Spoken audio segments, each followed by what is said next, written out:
Welcome to Master Math. Today, we're going to offer up some good test-taking tricks. Quizzes, exams, finals, state tests, college entrance exams. There's no end to testing. As a student, you'll take hundreds of tests. And you study so you know the material you'll need on the test.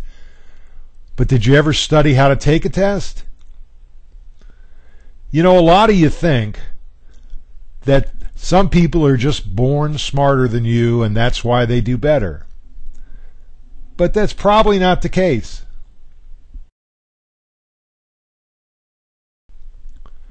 Most of us think that there's certain people born geniuses and they can start right out on a computer. And there's other people that, well, they just don't seem to have a lot of common sense. And the rest of us kind of fall in between. Well, there's some truth to that, but let's ask ourselves how much. Research has indicated that over half of your perceived intelligence, or your IQ score, is determined by non-genetic factors. In other words, things other than the brains you were born with account for more than half of your perceived intelligence. And you could control some of these things and affect your intelligence. Let's look at an example. Let's say you were neither a winner nor a loser in the genetic lottery in terms of intelligence genes. You'd fall right in the middle of a distribution of IQ scores. But let's say during your life you did all the wrong things. What would happen to your IQ score?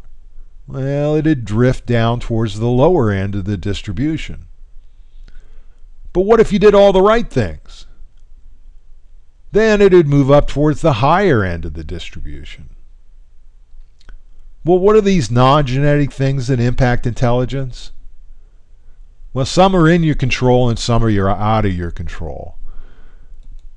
Family has a lot to do with your development of intelligence. And if you're lucky enough to be in a family that supports you and feeds you well and takes good care of you, then you're lucky. There are other things that are within your control. For instance, the peer groups that you run around with. If you spend time with bright people, that's going to impact your intelligence favorably. Nutrition. If you feed yourself well, if you eat a good, healthy diet, then your body and your brain are going to be stronger. And education. The harder you work that muscle between your ears, the stronger it's going to become.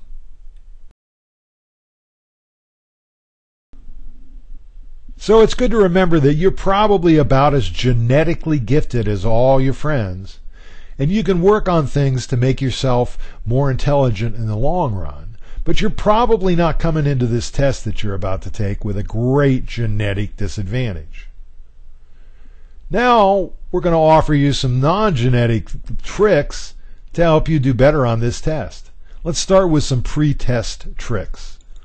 First of all, cram 2 days before the test and then just review the night before the test. If you try to cram all the information you need into your brain the night before the test, you're going to be stressed out. You're not going to learn it well. It's not a good strategy. If you need to cram, do it a couple of days before the test. And the night before the test, just review the material that you studied. Secondly, do lots of practice problems. Especially if this is a math test, doing practice problems is going to make the test a whole lot easier. And there's a wealth of places you can get practice problems. www.mastermath.info has lots of practice sheets for you to work on. And there's dozens and hundreds on the internet. Now, if you're taking a standardized state test, there's even some great resources that'll give you specific information about your state's standardized test. www.ixl.com offers state-by-state practice tests for the math section of the state final assessments. So do lots of practice problems in preparation for the test. And lastly, and certainly not leastly, have a positive attitude. You know you're smart. You know you worked hard. You will do well. Well, you did a good job of preparing for the test. Now they hand you the test. Are there some things you can do to increase your chances of doing well? There sure are. First of all, spend the first 2 or 3 minutes after they give you the test creating a test strategy. The first thing you should do is a memory dump. You probably spent quite a bit of time memorizing formulas. As soon as you get the test, write those formulas down on a piece of scrap paper or on the back of the test, and don't take the chance that during the test you get confused and forget them. Secondly, quickly read through the exam. Calculate how much time you have for each question. Determine if some questions are more valuable than others. You'd want to do those first. You'd also want to figure out which questions looked easier and do those first, and save the more difficult questions for the end of the test. After you've created your strategy, it's time to dive into that test and really focus hard. And remember a few other things as you take the test. First of all, if you get stuck on a problem, move on. Circle the number and you can come back and do it later. Keep an eye on the clock. You figured out how much time you had for each question when you created your strategy. Now make sure you stay on that schedule. You don't want to not finish the test. There may be a lot of easy questions at the end. If you go through a question and you're having trouble with it, or you're not sure of the answer, circle that question number, and if you have time at the end, you can go back and review it. CUCC the word problems. And avoid careless mistakes. Avoid careless mistake. I think I spelled that wrong. I better go back and check. That's a careless mistake. And how can they be avoided? Well, trust me, I've got some pretty good ideas because I make a lot of careless mistakes. And here's some things I do to try to avoid it. First, after you read the question, estimate the answer. If you do some mental math, you can come up with a guess as to what the answer is going to be. And then after you actually do the problem, if your answer is a long way away from your estimate, then you probably better do the problem again. Know where you typically get careless. If you go back and check some of your earlier tests, you'll probably discover that you make most of your careless mistakes in the beginning of the test or in the middle of the test or towards the end of the test. Some students get tired towards the end or they're rushing towards the end, so they make a lot of mistakes there. Others are nervous at the beginning of the test and tend to make their mental errors there. Know where you make your mistakes. Know where you get careless. And then you can focus in when you're reviewing the test on that area where you're most likely to have made a mistake. Double check your calculator work. You know, if you're putting some numbers in a calculator, you can hit the wrong button once, but you're pretty unlikely to hit the wrong button twice. So if you do that calculation twice and come up with different answers, you probably put the numbers in the calculator wrong. Make sure you're answering the question that's being asked. If you CUCC'd the question, like we recommend, then you've underlined the question and you've spent some time making sure you understand exactly what this question's asking.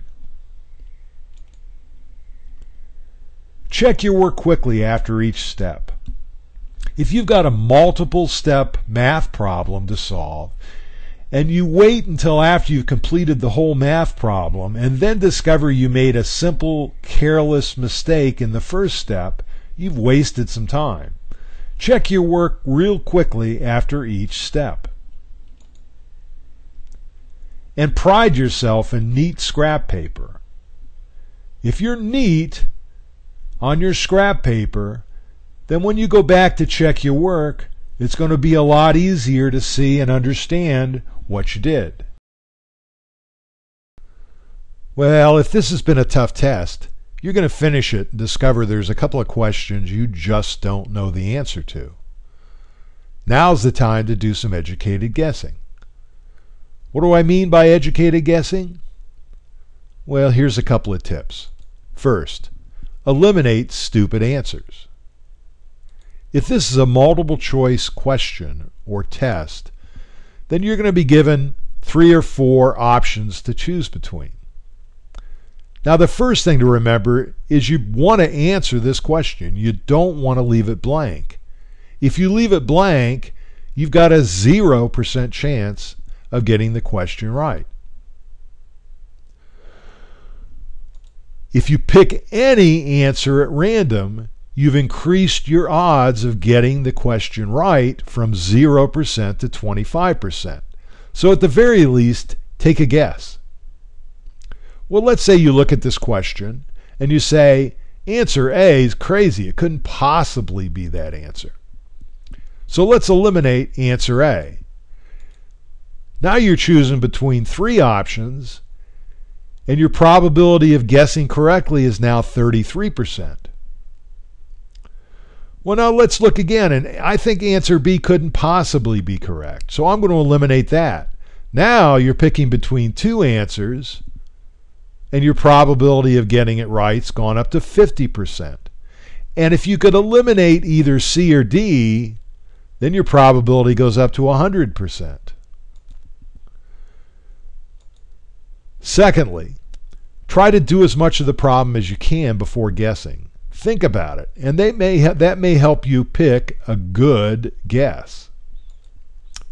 Third, when guessing, go with your first choice. Research has demonstrated that if you re-guess a question, if you go back and change your guesses, your second choice is usually wrong, and you're decreasing your odds of getting the question right. So go with your first choice. Fourth, the words most, some, usually, often, generally, may, and seldom are usually the correct option. And the superlative words, every, all, none, always, and only, are usually the incorrect option.